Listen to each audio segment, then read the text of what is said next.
अस्सलाम वालेकुम नाजरीन, आप देख रहे हैं प्रोग्राम सच बोलो A1 टेलीविज़न के चैनल से।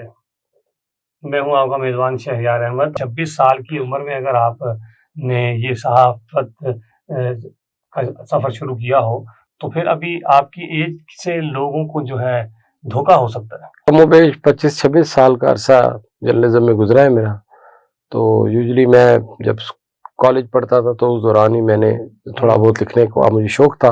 मैं पॉलिटिकल चीज़ों में काफ़ी इंगेज रहता था, तो उनको वो चीज़ मायूब लगती थी। वो कहते थे कि यार आपको ऐसा काम करें जिससे आपकी थोड़ी सी इज्जत हो, जिसमें आपको थोड़ा सा एक्सपोजर मिले। मैं ये देखता हूँ कि आपको आप सारा दिन क्रिकेट मैच के लिए पूरे 6-8 घंटे वहाँ बैठे होते हैं स्टेडियम में। जी आप एक चीज को ऑब्जर्व कर रहे होते हैं, फिर आपने खिलाड़ी की कारकर्दगी बताना होती है, फिर आपने ये भी बताना होता है कि किसने लूज शॉट खेली तो किसने वहाँ टेम्परामेंट लूज कर दिया और बॉल अच्छी नहीं थी।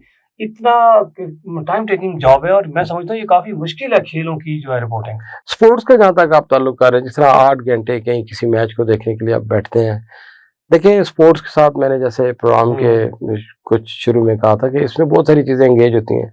जब प्लेयर्स लाइनअप उसका लाइनअप मुकम्मल किया जाता है, जैसे इंग्लैंड और पाकिस्तान की सीरीज़ हो रही है कोई, तो उसमें जो रिकॉर्ड्स बनते हैं वो भी एक माइलस्टोन्स होते हैं।